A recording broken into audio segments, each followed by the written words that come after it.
Nang bumisita kami sa Pampanga, baha pa ang maraming lugar dahil sa tuloy-tuloy na pag-ulan na dala ng habagat at mga bagyo.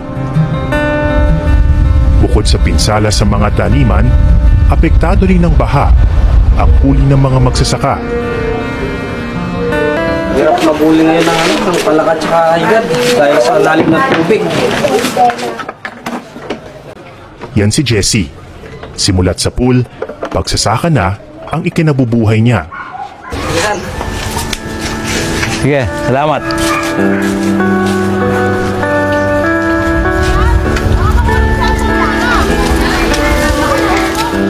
Pero kapag hindi pa panahon ng anihan, kailangan nilang maghanap ng ibang pagkakakitaan. Kaya nakagisnan na rin nila ang panghuhuli ng mga hayop sa bukid. Malang magbubukid po kami, kasama ko po yung kapatid ko, yung mga kamag-anak ko. Pagkatapos na po yung palay, nangunguryente po kami ng mga dalag, ito, mga igad, mga palaka. Sinamahan ko sina Jessie sa mga binahang palayan. Ang mga pinaghirapan nilang itanim at araruhin ng ilang buwan, lubog na sa baha at maaring hindi na mapakinabangan. Ito po ang ginagamit nyo sa panghuhuli. Opo, ito po yung tinatawag namin baterya kuryente.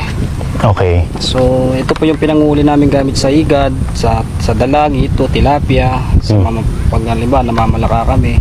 Ito yung ginagamit namin pangilaw. Ito ay Kawayan po.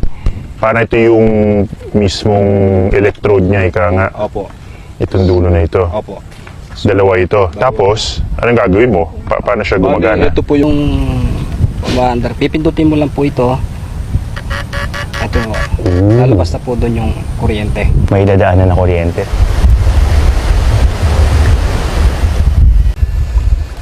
Ito lugar na to, palayan talaga to. Opo, ito po, lahat po na nakikita nyo na may tubig na yan, palayan po lahat dyan. Oo, binahalang. Pinahalam po talaga. Malaking lugi ng mga Hortilano dito sa amin dahil sa lumubog na nalubog niya yung palay.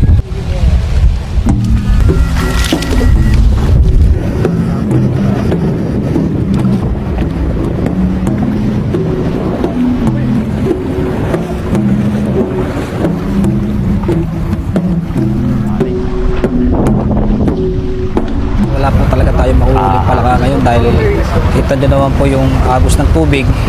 So hindi po talaga mag-i-stay yung palaka rito.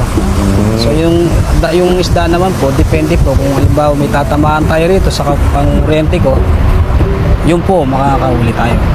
Pero, paano mo tinatansya kung saan ilalagay yung... Bali po, tansyahan din po yung paglagay namin ng stick. Halimbawa po, pag nakaganyan po siya, ang kuryente po niya nasa gitna at saka sa kabilang gilid. Tulad po nito, 30 stick po na. Yan po, ang kuryente po niya nandito. Hanggang dyan, abot. Nararamdaman mo? Apo, ayun. Napapa-ganun ka? Testing mo sir dito. Mahina lang sir, mahina lang, promise. Natakot Dito, ako. dito, dito. Testing mo sir dito. Mahina lang sir, mahina lang, promise. Natakot Dito, ako. dito, dito. Oo nga, no? Yan. Oo. Parang yung pag nahigaan mo yung kamay mo, tapos tapos na kuryente ka. Opo.